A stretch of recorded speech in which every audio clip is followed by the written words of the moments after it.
Muy bien. Perfecto, vamos a comenzar a mi conteo. ¿Listo, audio? Va. 10, 9, 8, 7, 6, 5.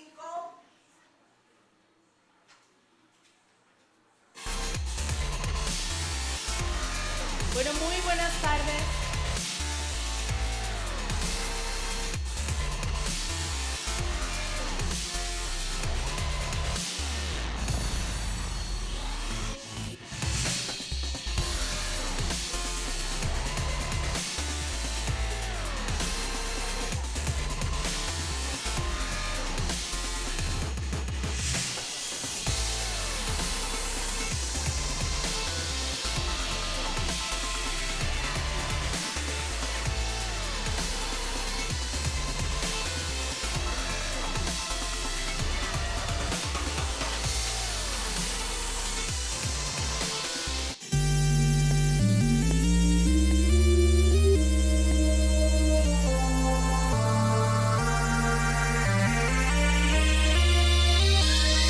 En esta nueva edición de TV Morfosis con TEDE, diferentes expertos de Europa e Iberoamérica debatirán sobre cómo se debe preservar la información, proteger los derechos de autor y ordenar el marco global de la convergencia de contenidos y medios para que los usuarios autorizados puedan acceder a cualquier documento con sistemas de máxima transparencia y seguridad.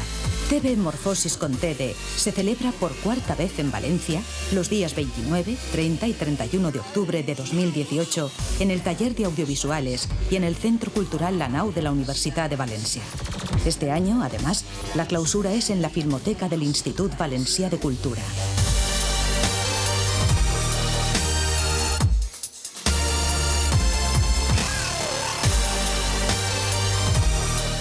Inicia la convocatoria para la tercera edición del primer Festival Nacional de Cine Temático y Transmedia de Colombia, Cine con lo que hay Fest. Este año el tema es Bici. Ingresa a nuestra página web www.cineconloquehayfest.com. Entérate de las bases e inscríbete. Mientras más pronto lo hagas, más tiempo tendrás para realizar tu cortometraje. 5 regiones premiadas, un solo ganador nacional, eventos temáticos, agenda académica, con el apoyo de...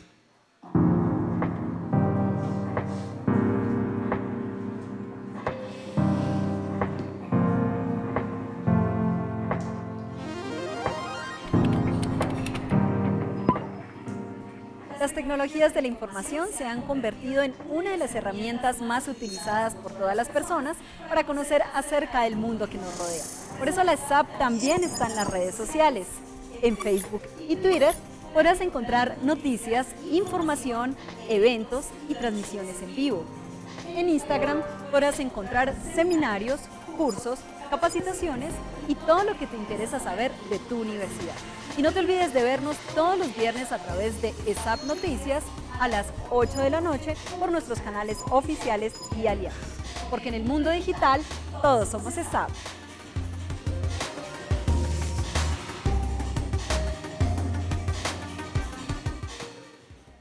Valoramos tu esfuerzo y acompañamos cada paso para formar tu talento, porque hacemos las cosas con pasión y con calidad, porque seguimos creciendo a la altura de tus sueños, porque creemos en el futuro. Uniagustiniana es creer en ti.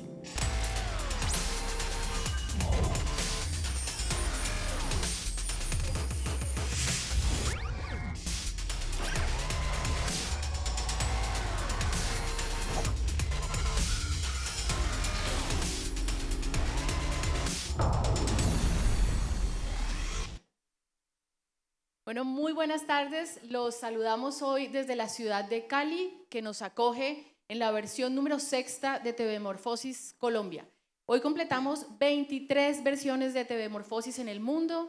TV Morfosis es un formato de la Universidad de Guadalajara y en esta ocasión se está produciendo entre Canal Universitario Zoom y la Universidad del Valle, que por supuesto nos acoge como anfitrión en La Sultana.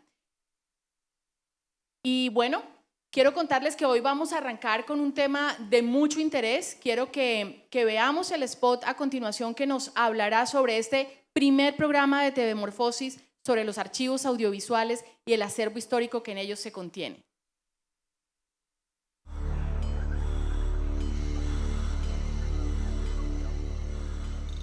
Jugando con el acervo, el papel del archivo histórico para la generación de contenidos actuales.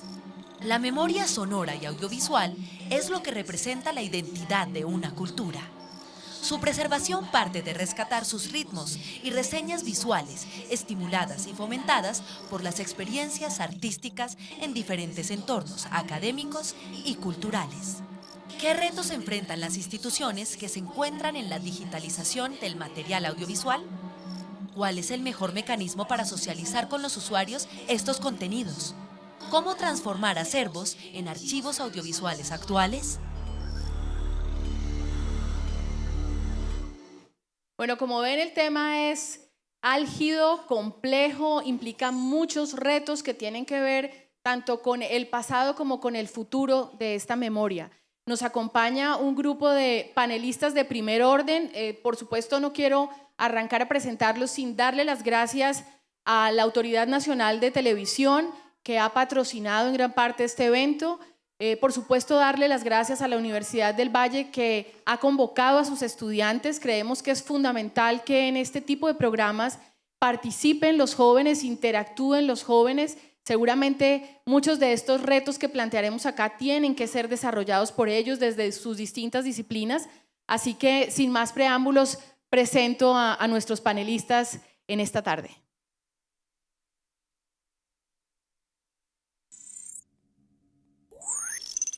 Juan Pablo Bioli, gerente de Radio y Televisión Nacional Colombiana, RTVC, comunicador social y periodista de la Universidad Simón Bolívar, cuenta con más de 20 años de experiencia como periodista y presentador de reconocidos canales de televisión colombianos. Actualmente es el gerente de la Radio y Televisión Nacional Colombiana, RTVC.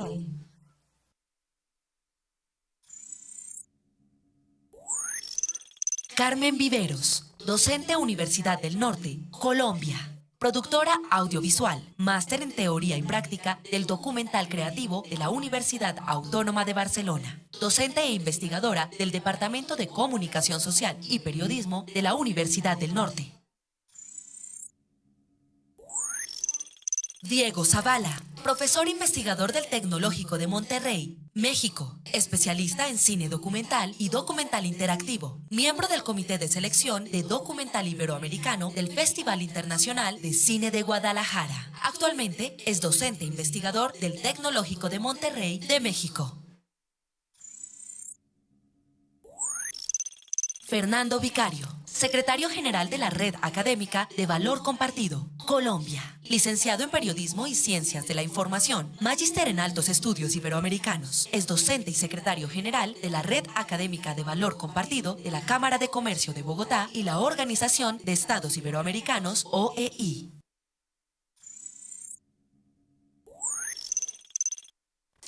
Alexandra Falla, comunicadora social y especialista en propiedad intelectual, derechos de autor y nuevas tecnologías de la Universidad Externado de Colombia, con maestría en ciencias políticas. Actualmente es la directora de la Fundación Patrimonio Fílmico Colombiano. Bueno, pues como ven, yo quisiera que arrancáramos a trabajar desde el punto de vista de la academia, con Diego y con Carmen, por un elemento que yo creo que es común a los países de América Latina y que diariamente en el rol de la Fundación podemos observar en el escenario de la formación en Colombia. Vamos a ver si Diego comparte esa preocupación, pero lo que uno se da cuenta es que muchas veces los estudiantes, que serán los futuros profesionales, desconocen la existencia de estos acervos, y en la medida en que desconocen la existencia de estos acervos, pues es muy difícil que hagan una apuesta de valor y que piensen en la posibilidad de nuevos productos audiovisuales. Así que lo primero que quisiera preguntarles es, ¿qué están haciendo las universidades para que haya un conocimiento, y obviamente por parte de los estudiantes y quienes se forman en comunicación, cine, televisión, puedan realmente pensar en recircular este material a través de nuevos productos audiovisuales. Diego, que además México tiene una tradición muy importante en materia de preservación y de conservación de archivos. Bueno, pues muchísimas gracias, Alexandra, y gracias a todos por estar aquí. La verdad es que la respuesta es variopinta, ¿no? Y creo que esa es una de las cosas que nos convoca. Los foros como estos ayudan a ver cuál es el margen más extremo de un lado y del otro, ¿no? A mí lo que me parece es que ciertamente las nuevas tecnologías han acercado muchísimos archivos a los que nosotros nunca hubiéramos soñado tener acceso, pero también eso ha invisibilizado, porque lo ha naturalizado dentro de la propia tecnología, para saber el grandísimo esfuerzo que significa ponerlos a disposición del público, ¿no? Y por el otro lado eso, la gente se molesta cuando una película que está buscando no está disponible en una plataforma, ¿no? Cuando no saben toda la cadena de decisiones jurídicas, políticas, económicas que ha habido detrás, ¿no? Y entonces creo que gran parte de nuestro trabajo se está desplazando de ser los poseedores de los materiales que enseñábamos antes con los proyectores de cine, a ser curadores de contenidos, pero sobre todo enseñarles cuál es toda la cadena productiva de la creación del valor del contenido audiovisual. Y eso empieza desde enseñarles arqueología mediática, que es pasar porque sepan qué es un celuloide, una cámara, un proyector, una cámara de tomavistas, e irnos aproximando. Y otra de las cosas que también se ha mencionado ya en la breve inauguración tiene que ver con, y no es hablar nada más de lo viejo, de lo que está lleno de moho y avinagrado en las filmotecas, ¿no? Sino también ahora cómo conservamos todo eso, ¿no? Lo digital, ¿no? Los archivos magnéticos, los discos duros. Y entonces un poco la pregunta es no solo qué hacemos, sino también qué dejamos ir, ¿no? Tenemos que empezar a sacrificar cosas en las decisiones que tomamos. No se puede conservar todo y preservar todo, ¿no? Entonces creo que una de nuestras funciones como académicos es mostrar los caminos de oportunidad, cómo se ha creado esa línea de evolución, y sobre todo que entiendan que lo que les aparece en el móvil, que es la pantalla principal de consumo, se ha convertido en realidad en algo que para ellos es inmediato, pero que en realidad ha habido un montón de esfuerzo laboral que puede ser parte de su carrera profesional o de su vocación. Carmen, ¿cómo está trabajando la Universidad del Norte ese tema? Y yo arrancaría por preguntar complementariamente si la universidad tiene el material producto de tantos años digitalizado, si hay acceso a ese material digitalizado dentro de la universidad para los estudiantes, para ver cuál es ese relacionamiento inicial de estudiantes con material de archivo. Sí, yo creo que actualmente, de hecho, estamos trabajando en ese proceso. Reconozco que ha sido una reacción relativamente nueva y reciente, pero ya empezamos. Ya la universidad está montada en un proyecto de digitalización. Además, en la Universidad del Norte, en donde trabajo, prácticamente está una buena parte del patrimonio audiovisual del Caribe colombiano, yo diría, porque la universidad de hecho nace junto con el canal regional Telecaribe y nace con la idea de alfabetizar, de formar en audiovisual en los años 80. O sea que desde los 80 hasta ahora tenemos un material importante. Ya estamos digitalizando y lo importante es que los estudiantes están participando también en ese proceso de restauración, de catalogación, de digitalización. Obviamente nosotros desde las aulas, yo particularmente que enseño documental y el género documental le ha prestado muchísima atención al uso del archivo audiovisual. Entonces yo me declaro, me confieso una gomosa del uso del material de archivo en todo su formato, fotografía, video, en cine, y los estimulo muchísimo a que utilicen el material de archivo como parte para desarrollar sus proyectos de clase. Bueno, yo le preguntaría a Fernando si en este trabajo que se hace en red, el tema de los archivos es un tema que esté como puesta en común y como preocupación en común de esta red. Sí, efectivamente, muchas gracias. Lo primero es agradecer la invitación y permitirme estar acá con todos ustedes. Efectivamente, el tema de los archivos y el tema de la memoria es un tema que funciona en todas las universidades y en todos los centros docentes. El cambio de nombre ha sido un cambio sustantivo y fundamental. Ya no trabajamos con bibliotecas, trabajamos con mediatecas. Y ya los alumnos no van a consultar libros, van a consultar archivos en soportes tecnológicos. Y cómo están preservados esos archivos tecnológicos es un tema que preocupa a todas las universidades. Diego nos decía que efectivamente hay que saber toda la historia y toda la memoria que tenemos. Y antes me decía el director de la Cinemateca de Bogotá un día, me decía, nosotros cuando ya habíamos aprendido a restaurar el aluro de plata, resulta que ahora tenemos que restaurar unos y ceros. Y a mí se me caía un poquito de plata del aluro y ya sabía cómo reponerlo. Se me cae un 1 y no sé dónde buscarlo. Entonces, ese es un gravísimo problema. Y otro gravísimo problema es que no somos nosotros los que estamos archivando nuestra memoria. La estamos mandando a servidores del exterior. Y entonces son otros los que nos devuelven las preguntas con las cuales buscamos nuestra memoria. Y ese es un gran problema en las universidades porque nuestros alumnos quieren encontrar su memoria, no quieren encontrar la memoria de Google. Y entonces no tenemos nuestros servidores. Y me parece que ahí es un punto en el que las universidades, y sobre todo la red académica lo está pensando mucho, tendríamos que repensar cómo guardar, dónde guardar y cómo almacenar nuestra memoria para enseñarle a nuestros alumnos que nuestras mediatecas son nuestra memoria y no la que nos quieren devolver. Bueno, yo creo que eso es muy importante y es importante mencionar, ahora que Fernando habla del cómo, pues obviamente que existe toda una reglamentación, unas declaratorias de la UNESCO que establecen internacionalmente cómo debe hacerse la catalogación, cómo debe hacerse la digitalización, cuáles son los estándares, porque hay una cosa súper importante y es que una vez se haga este trabajo de digitalización y catalogación, los archivos puedan hablarse.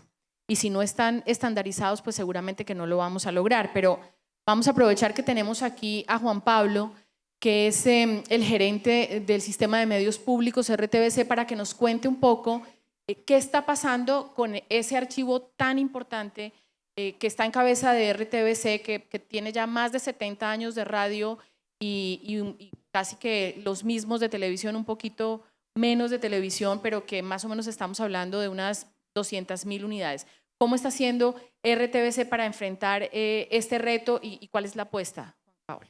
Bueno, gracias. Un saludo muy especial a todos los compañeros de la Universidad del Valle, a los colegas en proyección. Y pues yo me siento muy orgulloso de pertenecer a esta gran familia de RTBC. RTBC, afortunadamente en Colombia guardamos nuestra historia y está al alcance de todos ustedes. Hemos desarrollado plataformas que hoy por hoy son proyectos como RTBC Play, pero es un proyecto muy fuerte que se va a crecer cada vez más, donde ustedes pueden acceder a través de lo que nos dan la tecnología. Ese avance de la tecnología nos da la posibilidad de poder meternos e involucrarnos en la historia de nuestro país.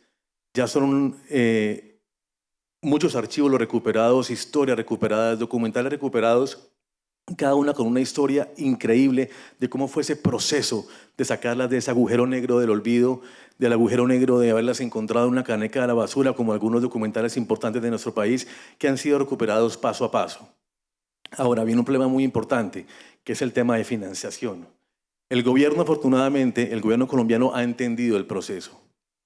Se está metiendo la mano en el bolsillo y está financiando o le quiere meter más el pulso a este proceso de recuperar los materiales, de hacer un gran archivo de la bóveda de la historia, porque la historia de nuestro país, que ha sido tan difícil, tan dura de crecer, de entender, pues tiene que conocerse para no repetirla, o por lo menos para no repetir los errores.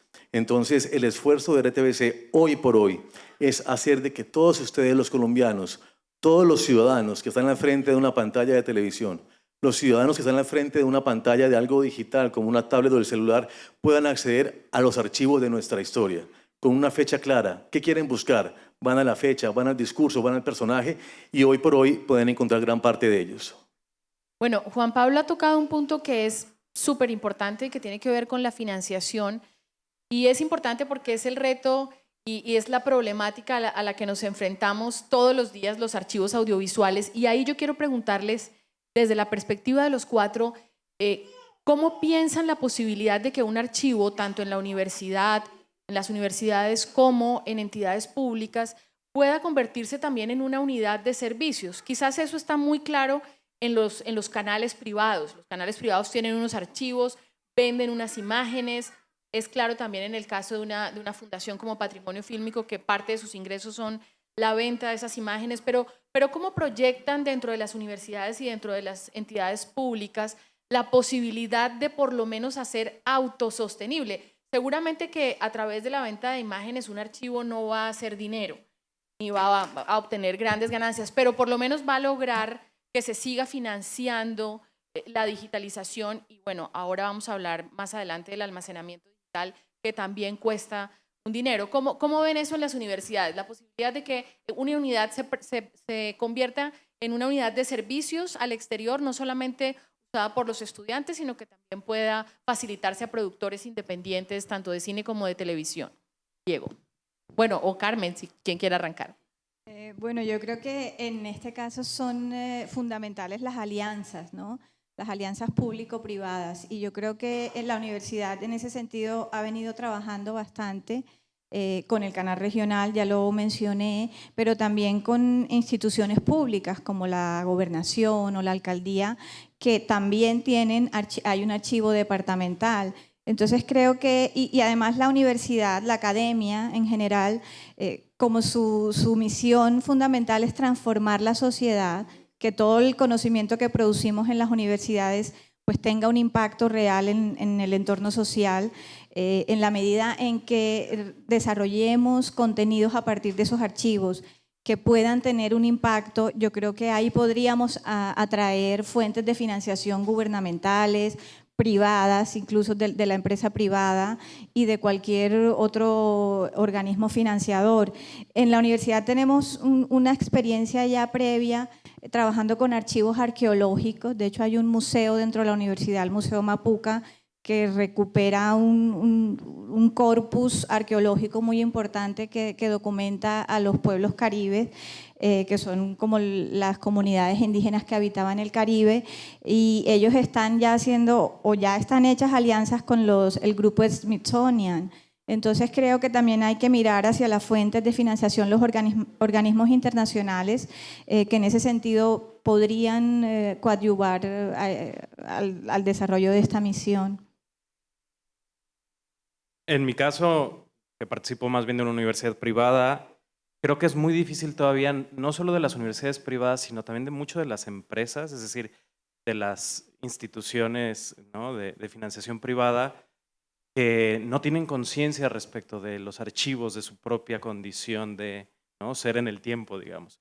Y entonces son más bien utilitarios. Por un lado, prácticamente todo lo que sucede en la universidad quieren que se grabe, cada evento, cada presentador, cada conferencia, pero al mismo tiempo se graba y no se usa, se picotean 2 segundos para hacer un promocional. Yo creo que la conciencia respecto de la preservación, la conservación y la reutilización de ese material es en realidad una conciencia muy joven. Y en el caso de las universidades privadas no tienen, o no todas han asumido la obligación histórica que significa preservar ese patrimonio, ¿no? Y entonces creo que hay una gran disparidad. Incluso eso, y creo que es una condición bastante generalizada en Latinoamérica. Muchos de los países empiezan con televisiones privadas y son los primeros en registrar gran parte del acontecer de nuestros países y luego esos archivos se vuelven inaccesibles para los ciudadanos, ¿no? Y entonces hay una paradoja que resolver ahí respecto de la implicación histórica y cultural que tienen las empresas privadas en la conservación de los archivos.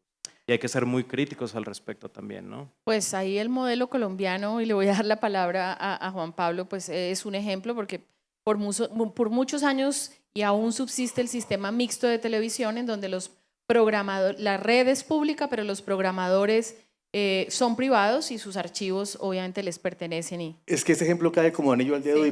y por eso le robo un poco la palabra. Mañana se estrena aquí en esa ciudad, en Cali, 2 ángeles y medio. Esa es una película que fue restaurada, fue filmada en 1958, fue restaurada en el año 2016 y es el vivo ejemplo de lo que estamos hablando. Cómo hacer comercial lo que antes estaba en el baúl de los recuerdos. Yo entiendo perfectamente el cariño que uno tiene cuando hace las cosas, y hay ciertas personas que tenemos un cariño por lo antiguo, por lo viejo, por lo que está en blanco y negro. pero no nos podemos convertir en grandes acumuladores de ese material, porque al momento de llevarlo a la vida real, de volverlo a darle el impulso, va a ser muy difícil y tenemos que ser conscientes si va a producir o no va a producir, si va a ser comercial o no va a ser comercial. Entonces, en un ejemplo como restaurar una película que fue filmada en 1958, la persona que se meta en este cuento tiene que saber a qué le está apostando y qué piensa recuperar. Si recuperamos historia, es la pasión y hablo desde lo más emocional, pero también hay que pensar ahora en recuperar algo de plata de taquilla para que nos dé una inversión importante y se devuelva lo que mereció de pronto ese autor, que en este caso, ese director que fue en este caso Demetrio Aguilera, un ecuatoriano, y de pronto devolverle a su familia ese mérito de haber hecho una película con semejante esfuerzo en esa época. Entonces yo creo que la restauración tiene un fin importante, que es renovar la historia, ponerla a la altura de estos nuevos tiempos, pero también hay que ser conscientes que no podemos renovar lo que quisiéramos, sino lo que verdaderamente, según nuestro criterio, puede ser de uso importante y sobre todo económico para estos tiempos. Un poco en esa línea, Fernando, pues uno diría que curatorialmente los archivos siempre vemos como cuáles pueden ser los archivos más solicitados, los que más tienen demanda, y hay por lo menos unos estudios incipientes de los archivos en donde, por ejemplo, en el caso nuestro, sabemos que hay una altísima demanda de noticias, que esas se venden muchísimo porque la gente todo el tiempo está demandando noticieros del pasado para remembrar, para ilustrar noticias. ¿Cómo lograr que lleguemos a eso que dice Juan Pablo, tener algún retorno que permita que los proyectos se hagan viables? Voy a permitirme retomar un poco la pregunta anterior sobre el modelo de financiación. Yo soy un total defensor de que la memoria le pertenece a lo público, le pertenece al público. Esta mañana Germán nos hablaba en el taller de la importancia de respetar las audiencias. Y entonces yo creo que la memoria que le pertenece al público y por tanto a lo público debe ser financiada por lo público. Nosotros no debiéramos mendicar a los poderes públicos que nos ayudaran a preservar la memoria, porque estamos ayudando a preservar el país en el que vivimos, en el que queremos estar y el que queremos contar, no el que queremos que nos cuente la empresa privada que nos va a financiar. Y luego después nosotros ya podemos buscar unas fuentes externas de financiación para otras cosas, por ejemplo, el estreno de esta maravillosa película, recuperar otros materiales, poder tener una cinemateca nueva, etcétera, etcétera. Pero lo que me parece fundamental es reivindicar desde un espacio como este, que lo público tiene la obligación de preservar lo público, que es la memoria, y hacerla pública. No puede ser que en mi país, por ejemplo, en España, ayer se diera la noticia de que se van a liberar los archivos desde el año 1939 de la Guerra Civil. No, eso tiene que estar liberado, tiene que ser público y tiene que ser de acceso público, y los archivos tienen que tener garantizada la forma de sobrevivir. Luego después, que queremos trabajar con otras formas de financiación, que queremos ampliar, me parece perfecto. Pero lo que yo quería era reivindicar la obligación del Estado de pagar la memoria del país. Bueno, pero aquí hay otra, para decirlo coloquialmente, hay otra pata que le surge a la mesa, y es un tema muy complejo también que enfrentan día a día los archivos, y ustedes que los conocen lo saben, y quiero que me cuenten cómo funciona en cada uno de sus escenarios, que es el tema de la propiedad intelectual y los derechos de autor. Porque Fernando está hablando de la reivindicación de los archivos para la gente. Estamos de acuerdo en que la memoria que tiene Juan Pablo en RTBC o que tiene Carmen Uninorte, pues no es de las instituciones, es del país. Pero, ¿qué hacemos y cómo estamos enfrentando el tema de derechos de autor? Porque evidentemente el entorno digital pues es un uso diferente de la obra, es un nuevo uso. La mayoría de los archivos que tenemos obviamente no tenían previsto ese entorno digital, entonces hoy nos vemos abocados a tener que solicitar nuevos licenciamientos de uso, etcétera. ¿Cómo están enfrentando eso las universidades? Porque claramente el derecho de autor y la propiedad intelectual, más los derechos conexos y demás, pueden convertirse en un momento determinado en una talanquera para dar acceso a ese material. Diego. Bueno, digamos desde la academia, me voy a permitir un pequeño espacio seguro de autobiografía. Yo lo que prefiero es trabajar puro Creative Commons. Es decir, yo les sugiero a mis alumnos que trabajen con los creadores, de los cuales directamente pueden tener acceso. Y lo de los archivos suele ser, digamos, un capítulo especializado en el cual buscamos fuentes. La cosa es que en la ciudad en la que yo estoy, muchos de los archivos han sido destruidos, ¿no? Realmente memorias quedan pocas y muchos son archivos privados, y entonces las búsquedas son pequeñas, ¿no? Pequeñas expediciones por una pequeña pepita que puedas encontrar en una casa. Y ahora más bien lo que está sucediendo, que creo que es un fenómeno emergente interesante, es el de los archivos familiares y personales, ¿no? Que creo que es una de las cosas que también tenemos que poner sobre la mesa. Prácticamente ya todas las personas del mundo están generando archivo audiovisual, ¿no? Y entonces mucho de lo que creo que hemos tratado de hacer es enfocarlo desde los archivos públicos que puede haber se han ido destruyendo, incluso unos para recuperar de la plata que había en los aluros. A ese nivel de intento de retorno económico ha habido para destruir reportajes de los años 70 de compañías, o incluso los reciclajes de los videos en los canales de televisión, de los másters, ¿no? No había esta cosa de empresas privadas pensando como un bien público que eso se debía de preservar. Entonces, en realidad ha habido un montón de malas prácticas, y un poco lo que estamos haciendo es tratando primero de poner en orden, trabajar con las cosas que estén disponibles y empezar a hacer la búsqueda de lo que queda de nuestra memoria histórica para tratar de ponerlo en forma, ¿no?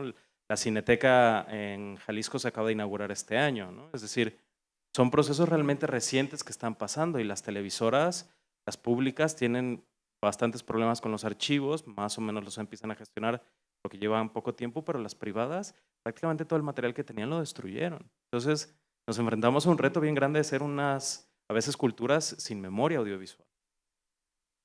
Carmen, el tema de derechos. Bueno, realmente yo confieso que es bastante incipiente. Creo que todavía estamos en ese proceso de aprender e implementar políticas para manejar eso.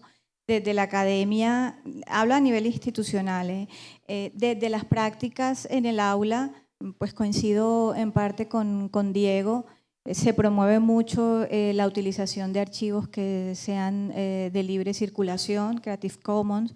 Hay muchos archivos públicos en Internet, los Prelinger, está el proyecto de Commons, que además invita a la gente en Internet a que uno mismo sea el que deposite voluntariamente ahí los materiales, ¿no? Que se crean archivos colectivos, y creo que ahí se puede solventar un poco cuando el tema de los archivos, de la autoría o de los derechos de uso se convierte en un problema. También coincido con Diego en el uso de materiales autobiográficos. Son fundamentales, y creo que Internet ha promovido mucho esa cultura, ¿no? De crear nuestra propia historia. Si uno revisa las plataformas digitales, Facebook, Twitter, de alguna manera son la línea de tiempo de la historia personal de cada uno de nosotros. Entonces, promuevo como esas líneas de actuación en el contexto de la academia. Es obvio y evidente que siempre la política va por detrás de la vida de los ciudadanos. La política cultural va muy por detrás de la vida cultural de los ciudadanos. Pero es más obvio y más evidente todavía en estos momentos porque la cultura y las políticas culturales habían nacido para espacios cerrados. El cine estaba en salas, las bibliotecas en espacios cerrados, los museos en espacios cerrados, y de pronto la cultura se desparramó. Y la cultura se metió en la casa de todo el mundo a través de los nuevos medios digitales, y se desparramó la cultura y todo el mundo tuvo acceso a la cultura, y la política se perdió. No tuvo ni idea de cómo enfrentar ese nuevo modo de acceso de los ciudadanos, y si no tuvo ni idea de cómo hacer políticas digitales, no está teniendo ni idea de cómo legislar esas políticas digitales. Y hay un retraso grandísimo, pero no solamente en el mundo iberoamericano, en el mundo en español y portugués, en el mundo sajón. En el mundo sajón también hay un retraso grandísimo. No tenemos ni idea de cómo legislar esa propiedad intelectual y no sabemos a quién le pertenecen los derechos, quién es el autor, quién es el que tiene el derecho, cuál es la diferencia que tenemos que establecer ahora entre derecho de autor, copyright, propiedad intelectual colectiva. Exige de la academia un modelo de reflexión que creo, sinceramente, que la academia está empezando a dar, pero que queda mucho todavía. De acuerdo, pero todos los días se legisla, ¿no? Hace 2 o 3 días salió una declaración europea sobre el tema de Internet y los derechos de autor.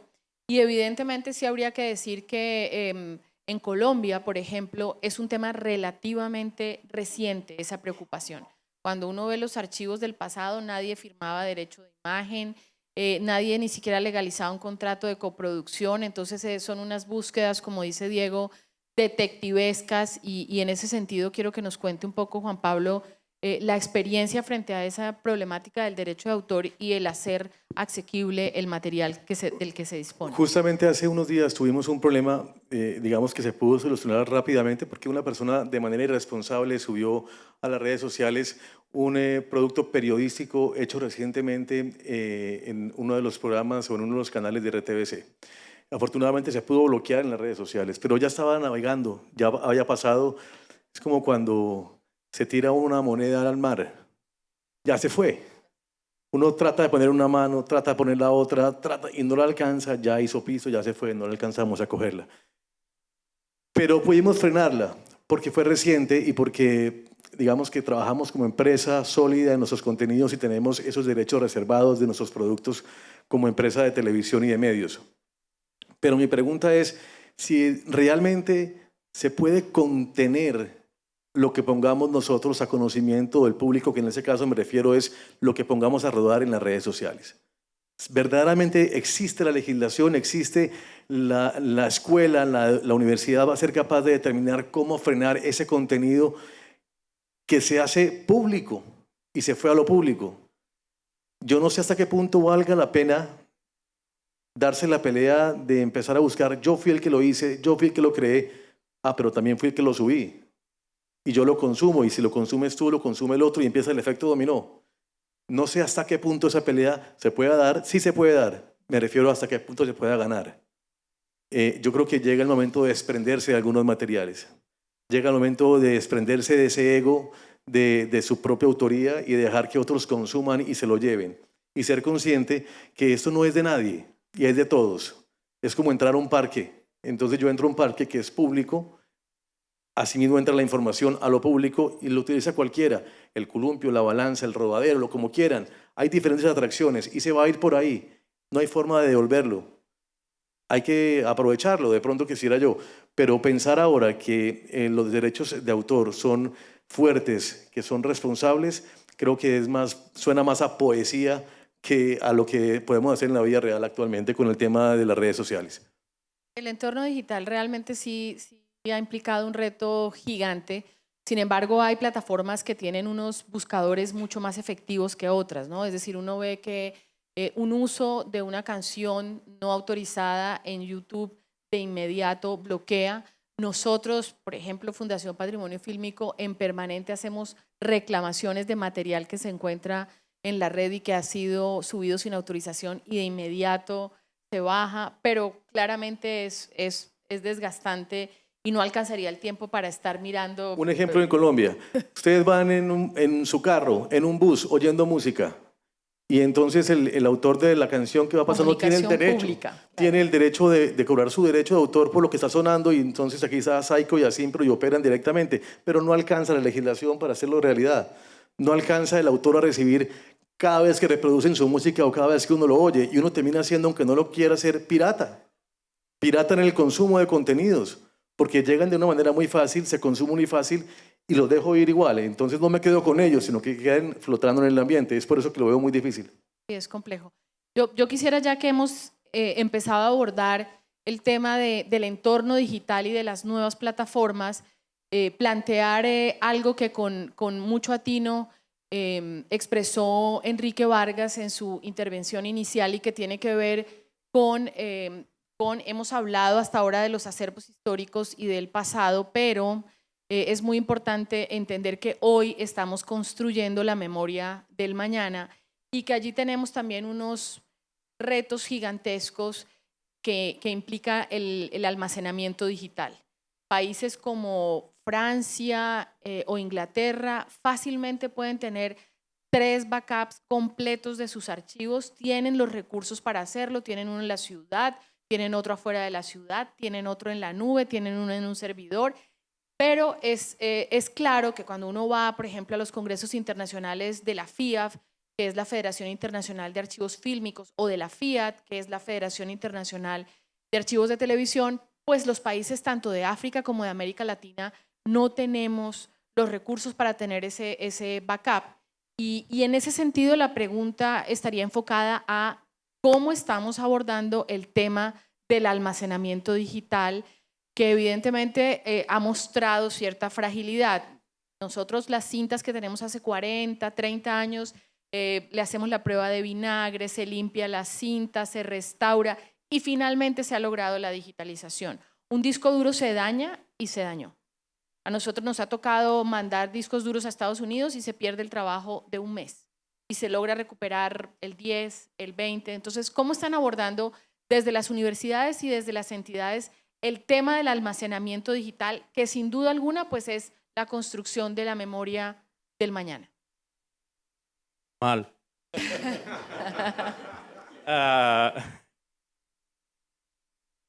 Es que no es fácil. Si no hay política pública, política institucional menos. Es decir, también no hay modelos de imaginación colectiva de cómo se hace eso. Y algunos visionarios han tenido la oportunidad de crear un servidor y tener medianamente organizado su material. Pero luego es eso, y nos pasa en los canales y pasa en todos sitios.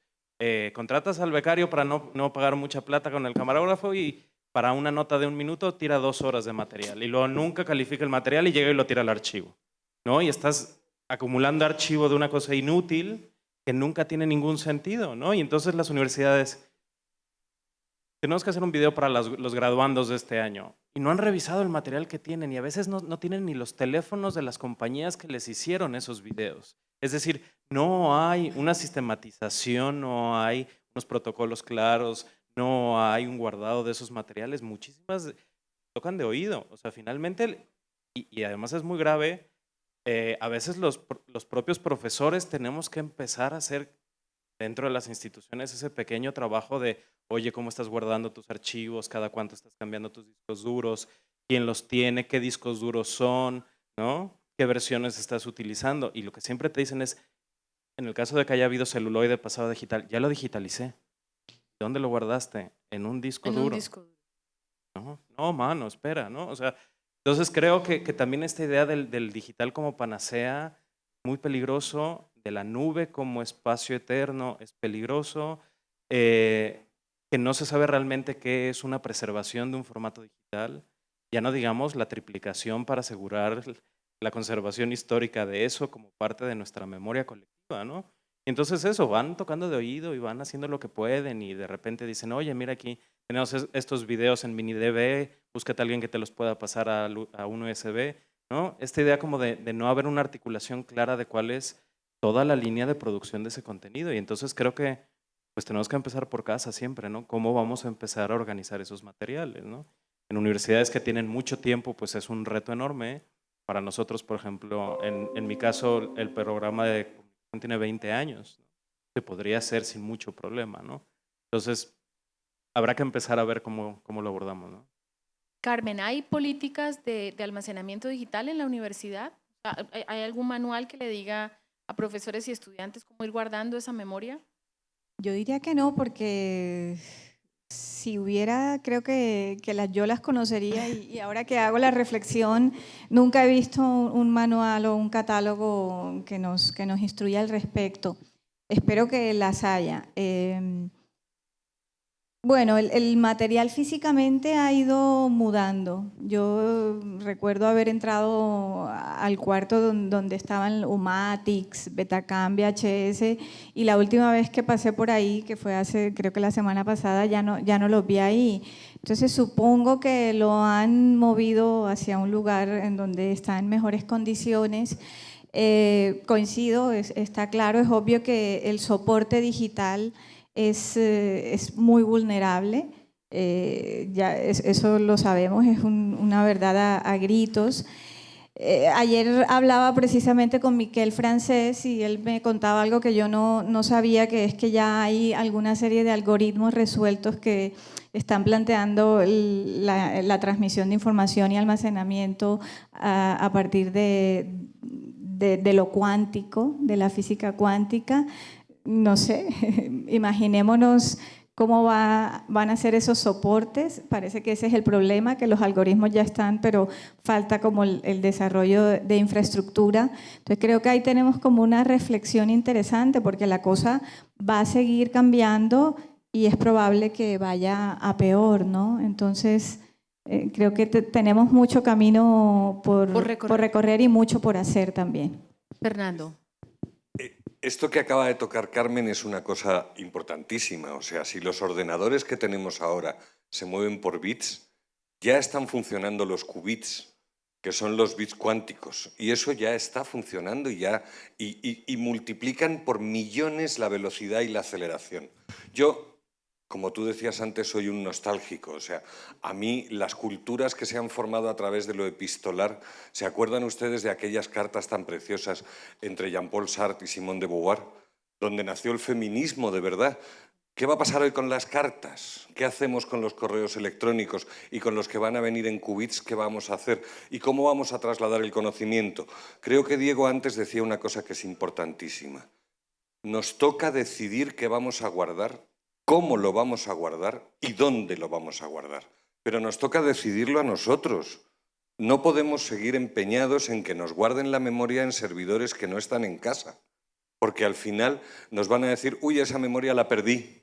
Uy, yo perdí la firma de la paz. Mire usted, qué pena, la perdí. Y entonces cuando me pierdan la firma de la paz, ¿qué hago? Entonces yo creo que nosotros tenemos que reivindicar en lo público. SEGIP tiene un programa, tiene muchos programas maravillosos, pero tiene un programa que viene muy a cuento esto, que es Iberarchivos.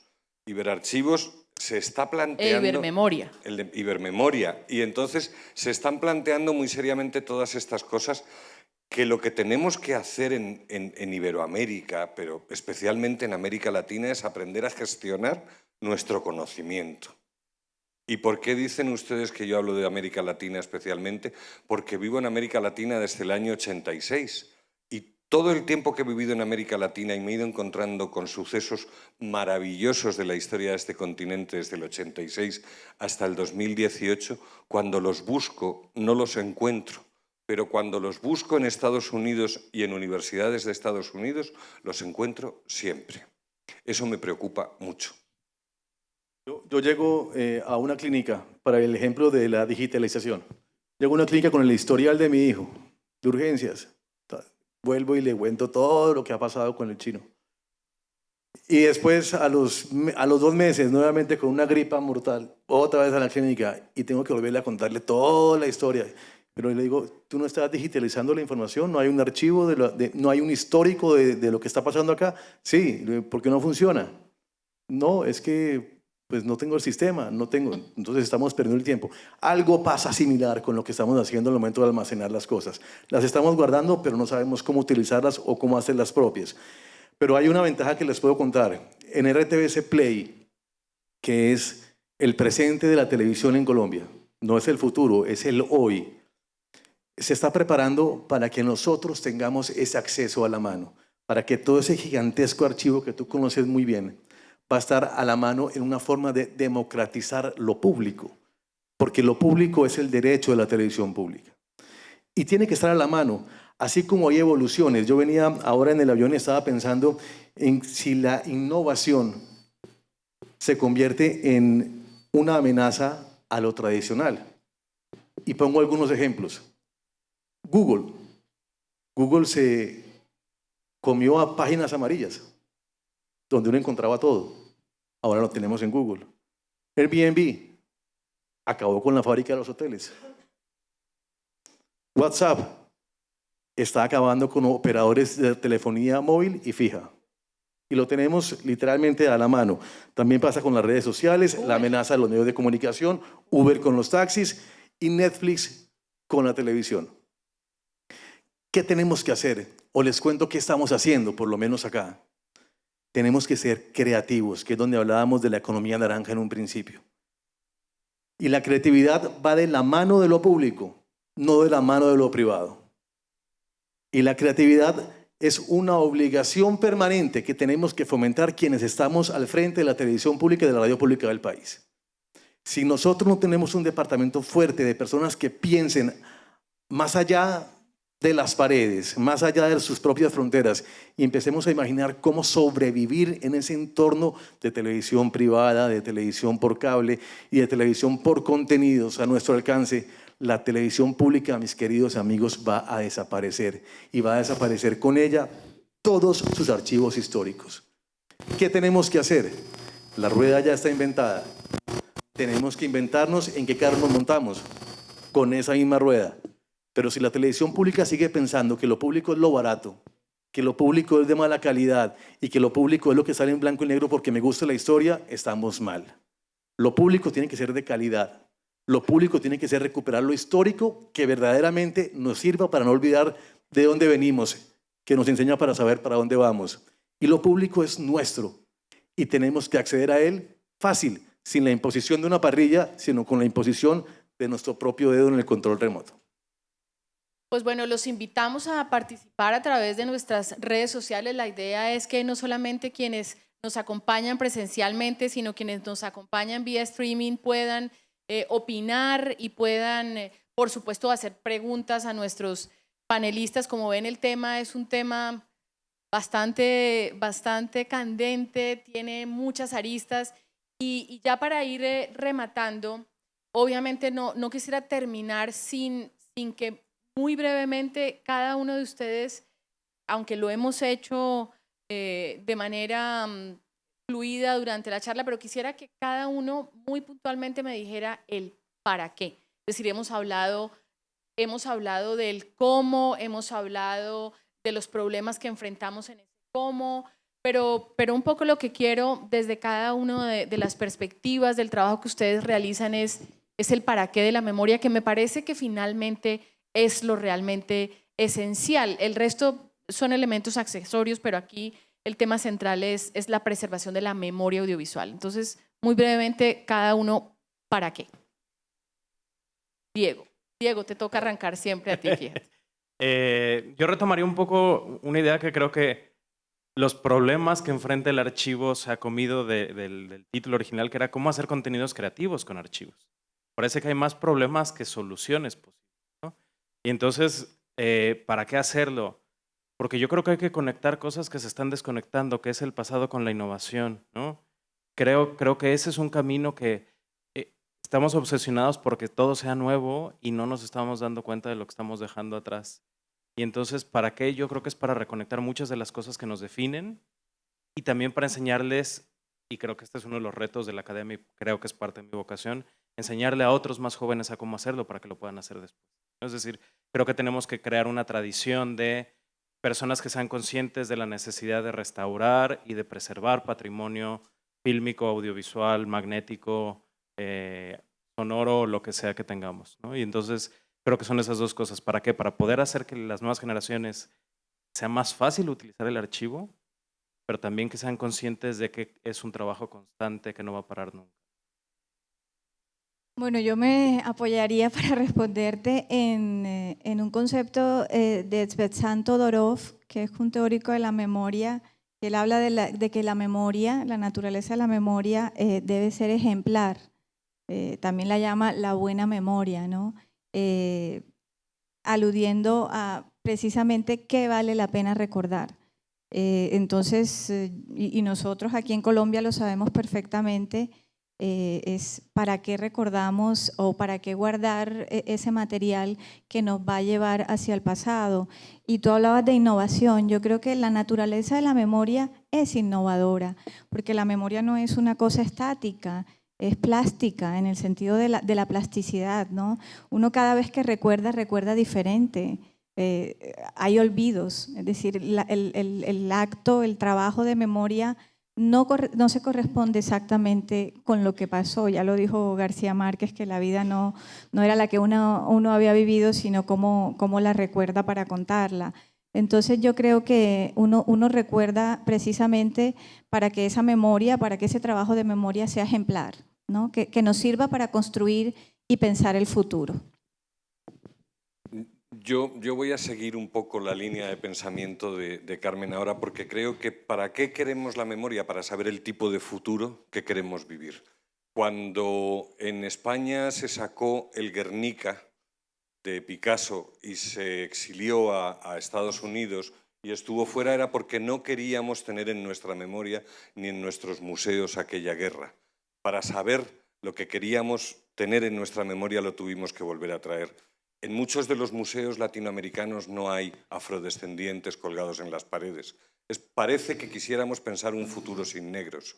En muchos de los museos no hay indígenas. Parece que quisiéramos pensar un futuro. En muchas de nuestras memorias audiovisuales no hay ni negros, ni indígenas, ni hay pasados que de alguna forma no queremos recordar.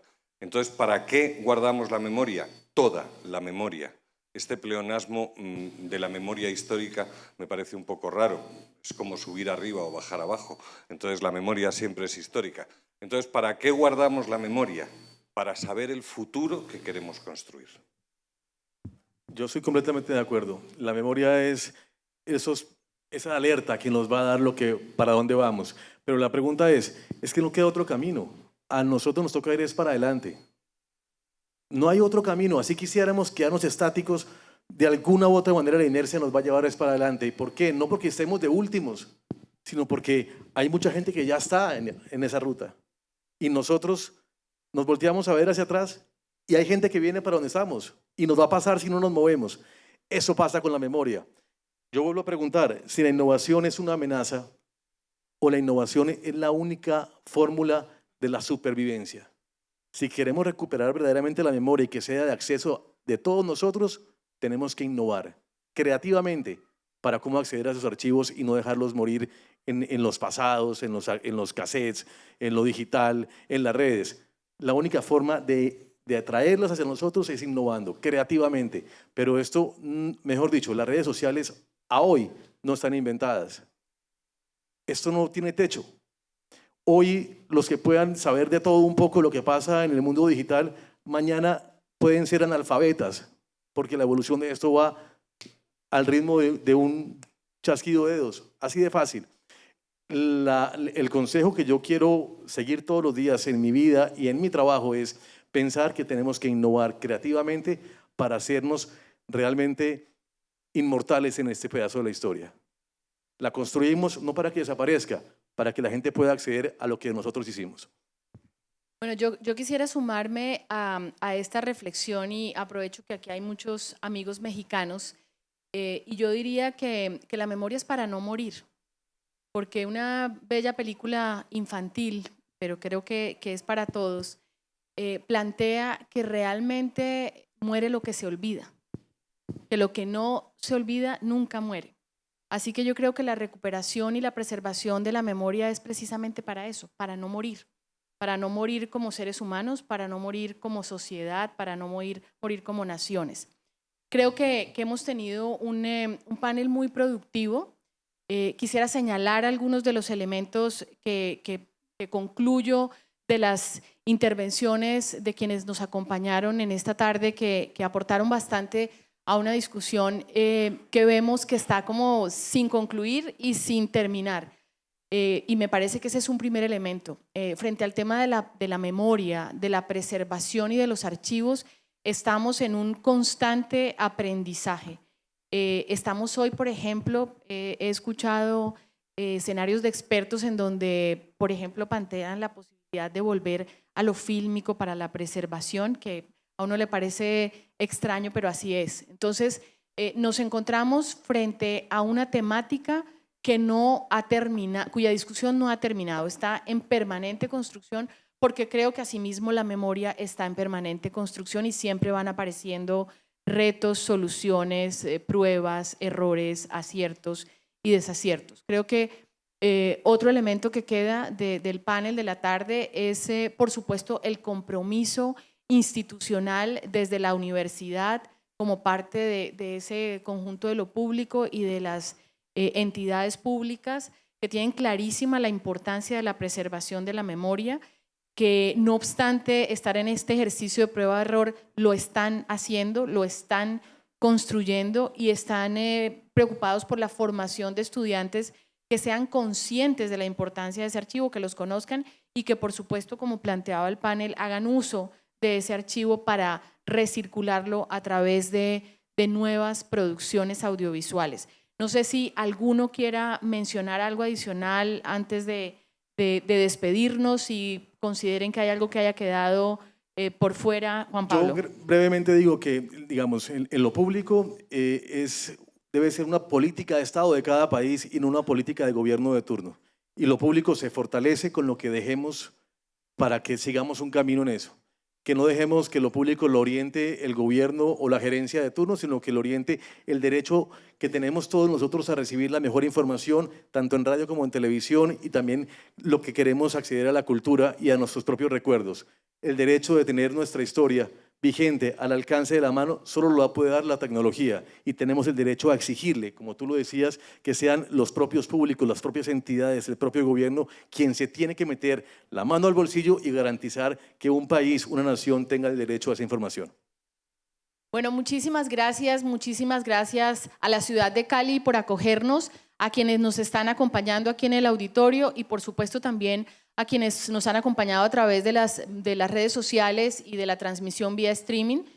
No quiero despedirme sin agradecer nuevamente a todas las empresas que han patrocinado y han hecho posible la realización de esta nueva versión de TV Morfosis, al Canal 44 de la ciudad de Guadalajara, a, por supuesto, el canal Zoom, que es nuestro anfitrión en Colombia de los eventos TV Morfosis, a la Universidad del Valle, que nos acoge hoy en la ciudad de Cali, y por supuesto a la ESAP y a las otras universidades que se han ligado al proyecto del canal universitario y que han apostado por esta nueva versión de TV Morfosis Colombia 2018. Muchas gracias a todos.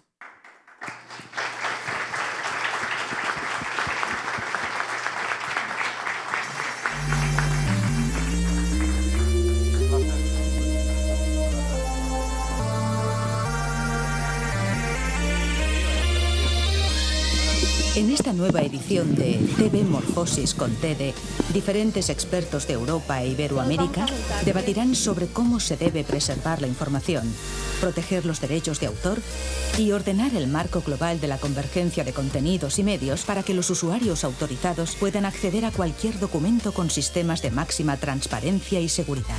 TV Morfosis con TEDE se celebra por cuarta vez en Valencia los días 29, 30 y 31 de octubre de 2018 en el Taller de Audiovisuales y en el Centro Cultural La Nau de la Universitat de València.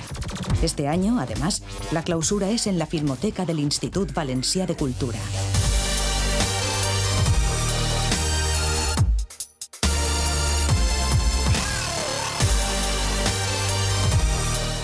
Inicia la convocatoria para la tercera edición del primer Festival Nacional de Cine Temático y Transmedia de Colombia, Cine con lo que hay Fest. Este año el tema es Bici. Ingresa a nuestra página web www.cineconloquehayfest.com. Entérate de las bases e inscríbete. Mientras más pronto lo hagas, más tiempo tendrás para realizar tu cortometraje, sin correcciones